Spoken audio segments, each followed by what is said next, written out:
नमस्कार. आजारपण म्हटलं की आपल्यापैकी बहुतेकांच्या डोळ्यासमोर एकच चित्र उभं राहतं. डॉक्टर्स, क्लिनिक, औषधं. बरोबर ना? पण आरोग्याकडे बघण्याचे आणि उपचार करण्याचे या पलीकडेही कितीतरी वेगवेगळे मार्ग आहेत. चला तर मग, आजच्या या भागात आपण जगभरातल्या याच वेगवेगळ्या उपचार पद्धतींचा एक रंजक प्रवास करूया. सुरुवातच करूया एका अशा आकड्याने जो ऐकून खरंच आश्चर्य वाटेल. जागतिक आरोग्य संघटनेनुसार जगातले तब्बल 80% लोक आजही पारंपरिक औषध प्रणालींवर अवलंबून आहेत. हो, 80%. म्हणजे ज्याला आपण अनेकदा पर्यायी किंवा ऑल्टरनेटिव्ह मेडिसिन म्हणतो ना, तेच खरं तर जगातल्या बहुसंख्य लोकांसाठी मुख्य आधार आहे. चला तर आपल्या या प्रवासाची सुरुवात करूया त्या प्रणालीपासून जी आपल्या सगळ्यांच्या सर्वात जास्त परिचयाची आहे, आधुनिक वैद्यशास्त्र म्हणजेच ॲलोपॅथी.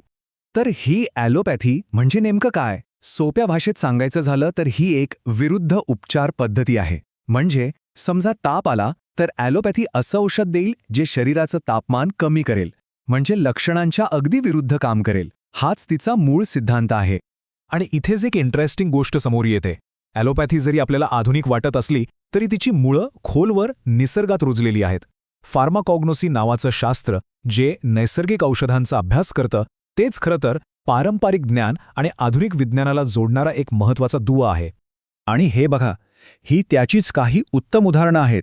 याच फार्मॅकोग्नॉसीमुळे आपण अफूच्या बोंडातून मॉर्फिन, सिंकोनाच्या झाडातून मलेरियावरचं क्विनाईन आणि अगदी आपल्या सदाफुलीतून कॅन्सरवरचं विंक्रिस्टीन वेगळं करू शकलो.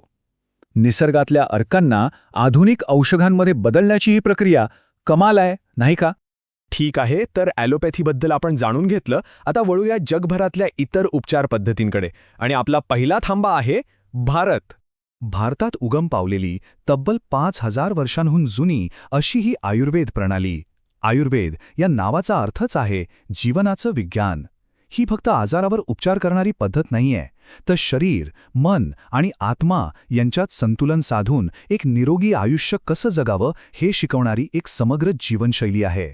अच्छा, मग आयुर्वेद काम कसं करतं? तर त्याचं मूळ आहे त्रिदोष सिद्धांतामध्ये.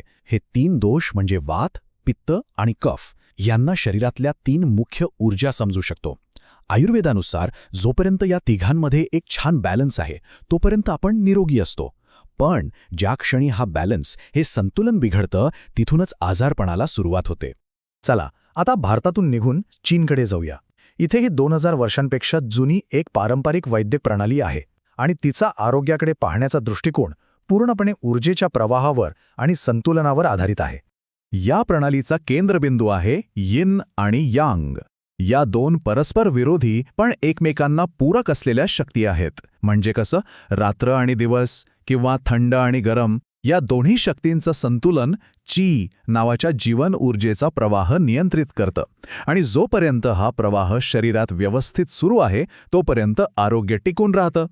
आता आपल्या या जागतिक प्रवासाच्या शेवटच्या टप्प्याकडे वळूया, तो म्हणजे जर्मनी. इथे 18व्या शतकात एका अगदीच वेगळ्या आणि अनोख्या तत्वावर आधारित होमिओपॅथी प्रणाली उदयास आली.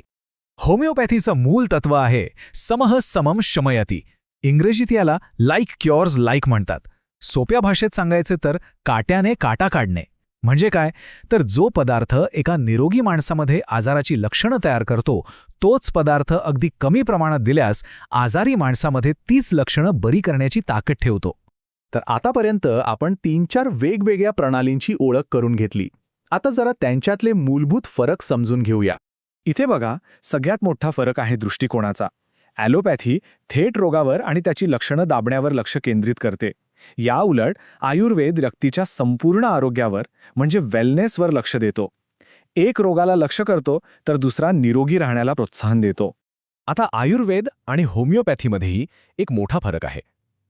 आयुर्वेद म्हणतो रोग होऊच नये, म्हणजे तो प्रतिबंधावर जास्त भर देतो. तर होमिओपॅथी रोग झाल्यावर तो मुळापासून कसा बरा करता येईल यावर लक्ष केंद्रित करते. दोघांचे मार्ग अगदी वेगवेगळे आहेत.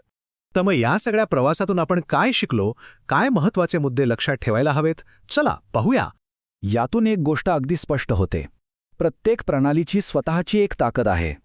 जिथे ॲलोपॅथी जलद निदान आणि तात्काळ उपचारांमध्ये खूप पुढे आहे, तिथे पारंपरिक प्रणाली सुरक्षितता आणि सर्वांगीण आरोग्यावर लक्ष देतात.